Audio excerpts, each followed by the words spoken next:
I'm delighted to be here and honoured to be here at this significant event, and I can think of so many people in the room who could equally be making a presentation at this time.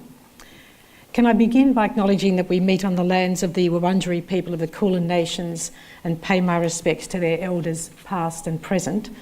Can I also acknowledge those survivors and victims of sexual abuse here today, or those closely associated with them.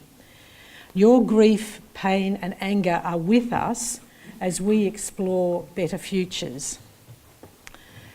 We're living in unparalleled times in the Church's history, and for those of us immersed in the Australian political system, we've witnessed over the past week alarming similarities between Vatican and Australian politics.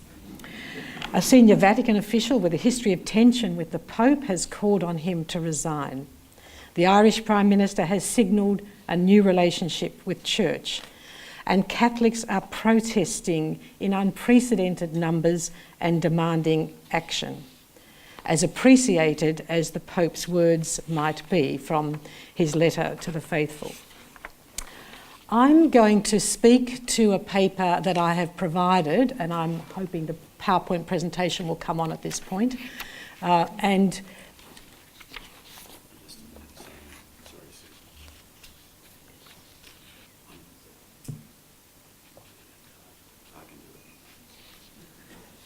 What I'll do is, as the PowerPoint presentation is coming, I'll begin giving you an overview of the matters that I'm going to address. I've got fabulous. I went to sleep there. There you go. Beautiful. Right.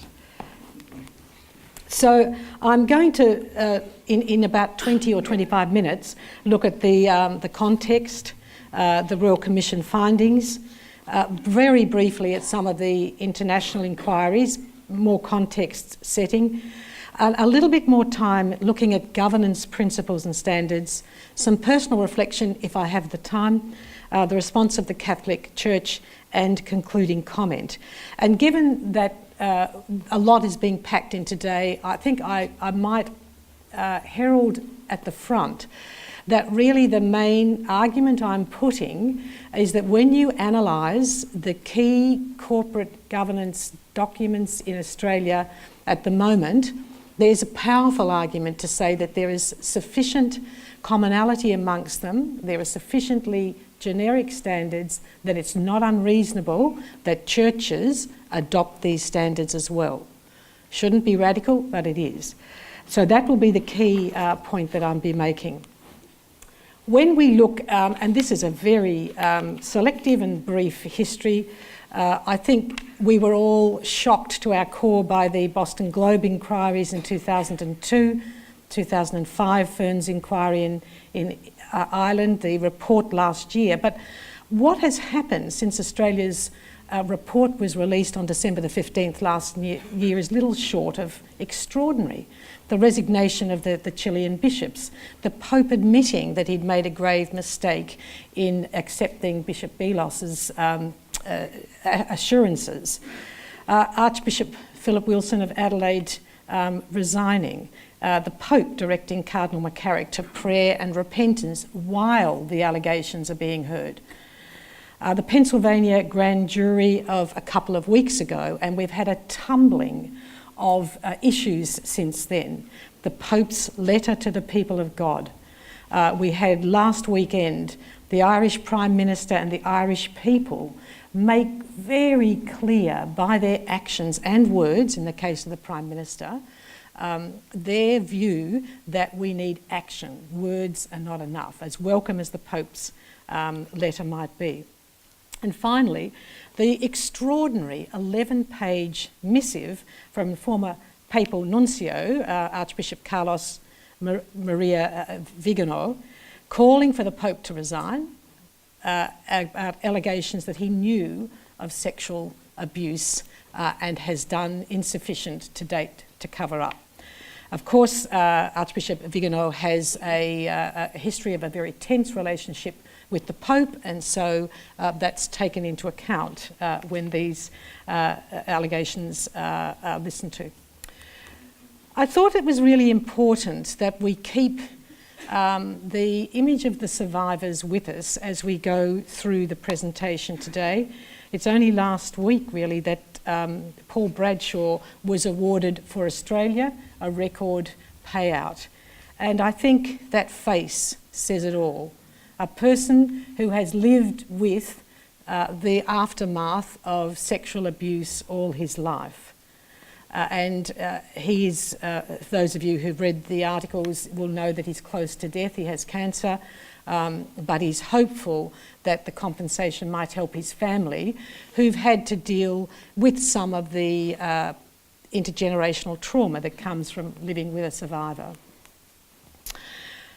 About the Royal Commission, and I'm conscious that with Robert Fitzgerald here yesterday, you would have had an extensive account, so I won't even read through, but you're all aware, we've all lived with this for the last 5 years or so, the findings of the Royal Commission. I suppose worth noting 21 recommendations addressed to the Catholic Church, 27 to all religious bodies, and 9 relating to canon law. And I would have said until 2 weeks ago that the Australian archbishops, bishops and archbishops, were in a unique position because of the number of recommendations that had asked them to seek Vatican approval to progress matters such as the selection, formation of people for religious life, the selection of people to bishops' positions and so on. But of course, the Pennsylvania Grand Jury inquiry report, the Pope's own letter, all of those actions in the last 2 weeks have created a momentum for what Maria has called a turning point. I think I've used the term tipping point, but much the same. So once again, I will read some of this because this presentation is largely on governance. The governance of the Catholic Church is hierarchical. The powers of governance held by individual diocesan bishops and provincials are not subject to adequate checks and balances. There's no separation of powers, and the executive, legislative and judicial aspects of governance are combined in the person of the Pope and in diocesan bishops. Diocesan bishops have not yet been sufficiently accountable to any other body for decision-making in their handling of allegations of child sexual abuse or alleged perpetrators. The hierarchical structure of the Catholic Church created a culture of deferential obedience in which poor responses to child sexual abuse went unchallenged. The exclusion of lay people and women from leadership positions in the Catholic Church may have contributed to inadequate responses to child sexual abuse. And finally, and this is all from the summary report of the Royal Commission, in accordance with contemporary standards of good governance, we encourage the Catholic Church in Australia to explore and develop ways in which its structures and practices of governance may be made more accountable, more transparent, more meaningfully consultative, and more participatory, including in the diocesan and parish levels. So let's keep that in mind. I've mentioned the Pennsylvania Grand Jury report. Perhaps what's worth noting there is since that was released on the 13th of August, 50 further cases have been provided to a hotline. And the point was made there in that report, which I think was a very significant report because it told the story from the perspective of the victims. And when the report was released, the faces and the voices of the victims were there. And in some ways, I think it's managed to do what some earlier reports have not, and that is create a narrative. The narrative, as we know, is so much more powerful than statistics and the like. So I've made the point, Maria, which you've called a turning point. Is it a tipping point? Those of us with grandchildren might now have the image of the bath toy where you keep pouring the water in and eventually the little bucket tips over. Have we reached that point? I think we have. And I do think that the voices from an event like this can have enormous power. as can, of course, the response of in the case of the Catholic Church, the Catholic bishops, when they respond formally on Friday to the Royal Commission's findings. So what is it that the Church had to say in his letter to the people of God? Again, unprecedented. Of course it's unprecedented because we didn't have online and social media to enable this to happen in the past. For a Pope to speak directly to all of us and not have it mediated by our local parish priest or some other media outlet. This is direct communication. And again, I'm quoting from that, looking ahead to the future, no effort must be spared to create a culture able to prevent such situations from happening, but also to prevent the possibility of their being covered up and perpetuated. The extent and the gravity of all that has happened requires us to come to grips with this reality in a comprehensive and communal way. And much of the letter is a call for a communal response. It's impossible to think of a conversion of our activity as church that does not include the active participation of all members of the people of God. And to that extent, it's evocative of the findings of Australia's own Royal Commission. Archbishop Coleridge quickly responded. He is, for those, perhaps I know this is an interdenominational event, that he is currently the president and chairperson of the Australian Catholic Bishops' Conference. He says these are important words from Pope Francis, but words are not enough. Now is the time for action on many levels. And the bishops, I think, are conscious that they'll be judged on Friday, the degree to which they're able to show concrete action. Cardinal Dinario, Archbishop Coleridge's parallel in the United States, he is the chair of the US Conference of Bishops, in a very, I think, frank response, has said, we already know that one root cause is the failure of episcopal leadership. And he's described the situation in the United States as a moral catastrophe. Cardinal Sean O'Malley, who is the Archbishop of Boston, but he's also the chair of the Pontifical Commission for the Protection of Minors. And again, this is a quote, and again, this is why I hope we're moving to a tipping point. The Church must embrace spiritual conversion and demand legal transparency and pastoral accountability for all who carry out its mission. This transformation is not easily achieved, but in all aspects it's imperative. The way we prepare priests, the way we exercise pastoral leadership, and the way we cooperate with civil authorities, all these have to be consistently better than has been the case. The clock is ticking for all of us in church leadership. Catholics have lost patience with us and civil society has lost confidence in us. But I'm not without hope and do not succumb to despondent acceptance that our failures cannot be corrected. Action. And bearing in mind, I did send Stephen Crittenden a copy of my paper 2 weeks ago, which has already been reworked once and will no doubt need to be reworked again after we see the Bishop's response on Friday. But a vocal spokesperson who quit the Pontifical Commission for the Protection of Minors is calling on the Pope for action. And we know that since she made that call about a month ago, we've now had innumerable Catholics collectively and individually making that call, and of course voices in the media. So I've put the question, can the governance principles for corporate, government and not-for-profit entities be applied to religious organisations? And in the paper I make the argument in a much more extended way than I have the time for today. In fact, the paper analyses the key governance documents from entities like the Australian Institute of Company Directors, the Governance Institute of Australia, the Australian Stock Exchange, which does have one, from the Australian Charities and Not-for-Profits Commission, and so on, as well as the key effectively parallel documents for those working for government, where generally they're codes of conduct. But you'll see the same words coming through, all of them, and they're all, I'll come to those in a minute. So what I'm arguing is that governance principles, the ethical standards expected by the society in which we live, and there would need to be clear and exceptional circumstances to exempt religious bodies. Those circumstances, I might add, were put to the minister of the day when the Australian Charities and Not-for-Profits Commission was being established.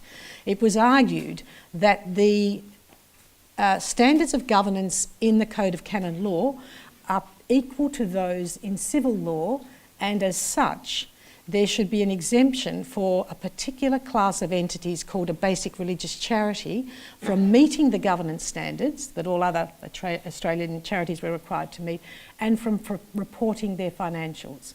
And that exemption was granted.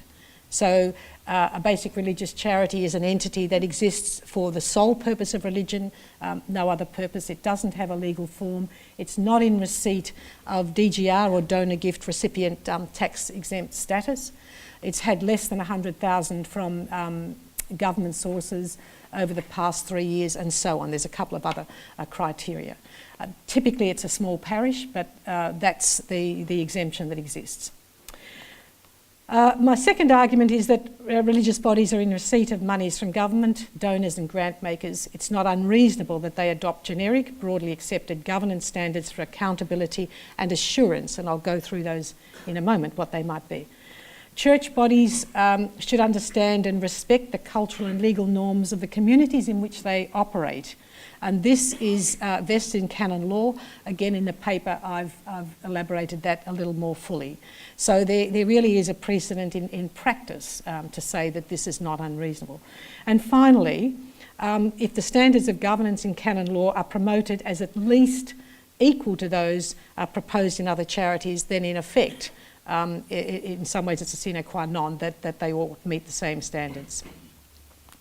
So what did the Royal Commission have to say about that? They asked the Australian Catholic Bishops' Conference to conduct a national review of the governance and management structures of dioceses and parishes, including in relation to issues of transparency, accountability, consultation and the participation of laymen and women. This review should draw from the approaches of governance of Catholic health, community service and education agencies. And underneath, again, I won't elaborate, you can read, but you can see that there were significant deficiencies found in the current conduct of church agencies, and in this case, particularly Catholic church agencies. And this would be a significant event, I think, if there were a major review of governance structures.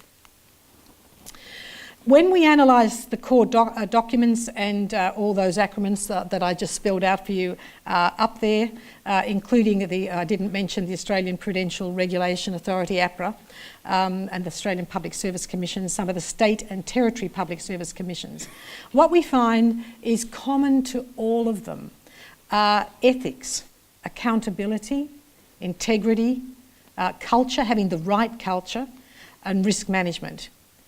In addition, a document that was produced late last year by a host of bodies that included the St James Ethics Centre, the ASIC and the Governance Institute Australia and others, basically they defined what a wholesome culture would look like in any corporate entity as transparency, accountability, stewardship and integrity. And again, if you think about the way that churches operate, these ought not sit oddly with churches. In addition, I want to mention the APRA inquiry, because this was the inquiry commissioned by the prudential regulator into the Commonwealth Bank when all of those allegations were made about the CBA. And it was widely reported in the media, so you would all have a good understanding of the immense failures of the Commonwealth Bank and outright illegality. But one of the points that they made as a global standard is that any corporate enterprise, and when I use corporate in that sense, I'm meaning whether it's in the not-for-profit or the government or corporate sector, commercial sector, any corporate entity should think, if they are going to take a course of action, adopt, if it's a commercial enterprise, a sales program or whatever, rather than just asking, could we, looking at the capability of the enterprise to do it, they should ask, should we? And so they have created a could we, should we dichotomy, which again, we can easily put that into an ethical language and say, that's what I think, frankly, the mendacious lawyers advising churches over their response to child sexual abuse should have been asking. Was it simply about the short-term protection of assets? Where was the longer-term view about maintaining moral authority, remaining true to your own mission, and so on? So I think that that would be something that would be well restored to the middle ground. Now, I've got just a little bit of time for some personal reflections, and I'll try and go through them quickly. As was mentioned, I was on the Royal Commission into the Victorian bushfires, which is coming up for its decade anniversary in February next year. When the three commissioners who had been appointed met for the first time, we'd had about 48 hours preparation, I might add. We'd all had at least that 48 hours to think about what approach that we might take. And we each came to it with a conviction that we ought to have the sanctity of human life at the core of our work. Now, anyone who's read that report will know that what's written in that report is the primacy of human life. Secular language, same concept. So the point I'm making is that sometimes we're often in furious agreement with one another, but we're just not using quite the same language. Another example, and this really speaks to some the issue of culture, is that when you look at the conduct of some of the church agencies, there's not even a culture of accountability from within. So I sat on a particular enterprise that was a very well-run enterprise, but it didn't produce an annual report, and its only reporting was to the local ordinary, nothing to members or the broader community. So a couple of us suggested at a meeting that the enterprise start to produce an annual report. The person in the chair fulminated at this point, transparency? Transparency. He said, does anyone stop to ask, is transparency a good idea? Suffice to say that enterprise is still not producing an annual report. But I do make the reflection that that person was seen to be a representative of, and therefore the voice of, the bishop. And as a result, it had a dampening effect on good governance practice in other agencies, not just in that agency. So I think they're important stories. Now, and finally, in the interest of time, I'll just do another one very quickly. When I was a very young teacher and working in Western Australia, and this was in the mid-70s, and there was, for the first time available to non-government schools, monies under the Whitlam government through the Carmel Commission, a large grants program.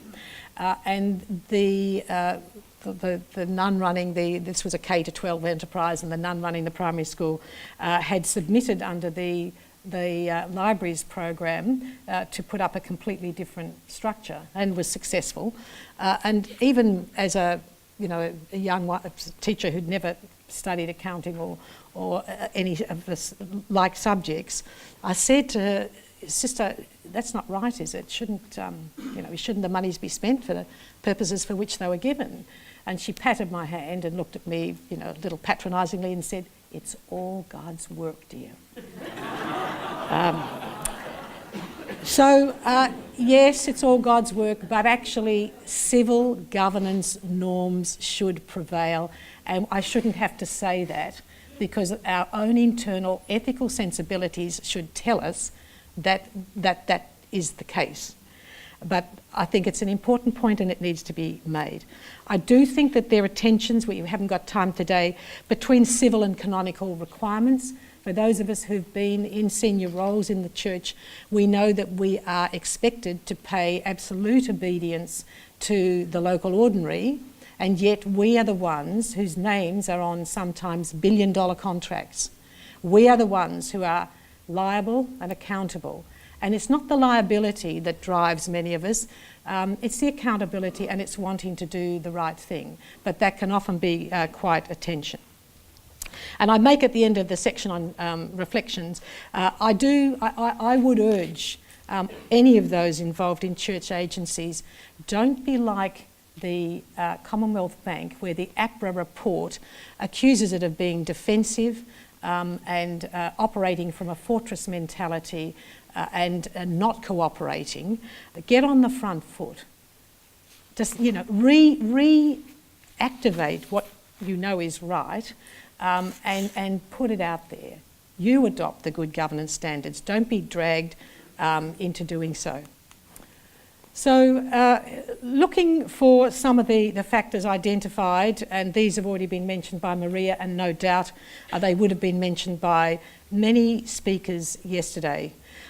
In the paper, I look particularly at leadership and governance and some of the improvements that can be made in those areas for the church, largely based on civil norms and largely around issues of transparency and accountability, because it's extraordinary once you have those in place how behaviour changes. If your actions are going to be on a website, you do think twice before you make them. And finally, and this is one of my closing reflections from the paper, I do think that this is a global watershed moment for the Catholic Church and now places the Australian Catholic bishops' response in an international context, with the Episcopacy and the people of God looking to the Vatican for leadership. The evil goes beyond Australia and beyond child sex abuse, because the deeds perpetrated were able to flourish due to the systemic institutional deficiencies of culture, governance and management in a global institution. Watching to see the response of the victims and survivors of child sexual abuse and their families, the faithful who remain affiliated, and we know that many don't, the volunteers and professionals who work for church agencies, the broader Australian community and sections of the global community. And like John, Maria, Robert and others, I live in hope. Thank you.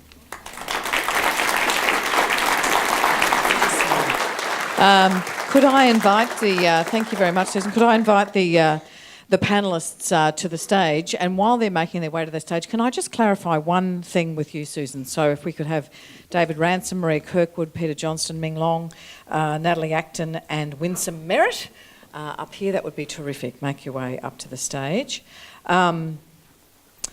Are you suggesting that the special exemptions for churches as charities should be done away with? And if so, what impact do you think that would have? The basic religious charity exemptions were not identified in the report of the, perhaps I'll give a preamble because it won't make sense. For those who are not familiar with the Australian Charities and Not-for-Profits Commission, it was written into the Act that at 5 years there'd be a review of the legislation. It was very clear that one of the issues that would be looked at was the basic religious charity exemption. And interestingly, the report was tabled in Parliament last week, but given the activities of Canberra last week, no one noticed. No one noticed. Some of us did have a look, and that wasn't there. So I suspect it will stay. It's largely smaller parishes who have that exemption. And I think that one of the ways that that could be managed is by having proper governance structures in those parishes. And of course, many of them do. I'm not suggesting for a minute that they don't, but if you ensure that there's reporting to the local parishioners, that would be the case. Having said that, the one thing I think should, so that would be the financial reporting, I don't think anyone should be exempt from meeting the governance standards. I don't really see that, because within those is the Australian law. Thank you very much. Thank you.